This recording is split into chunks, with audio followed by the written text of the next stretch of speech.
noon. So ngayon malamig na siya.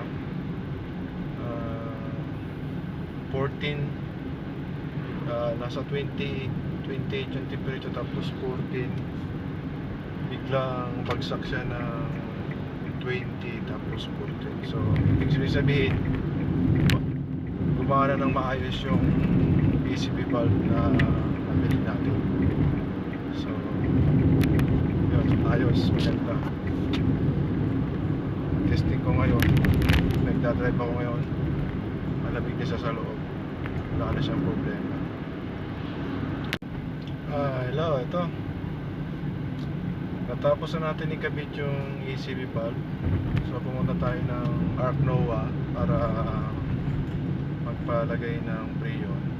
So yung Freon nila 900. So nakatipid ako sa maintenance ko. So yung ECB valve original Duon na brand, so 3.5 plus 900 na Freon, so 4.4. yun, ayos. So sa mga gustong mga makatipid, kayahin nyo lang yung ginawa kong sa video na maintenance.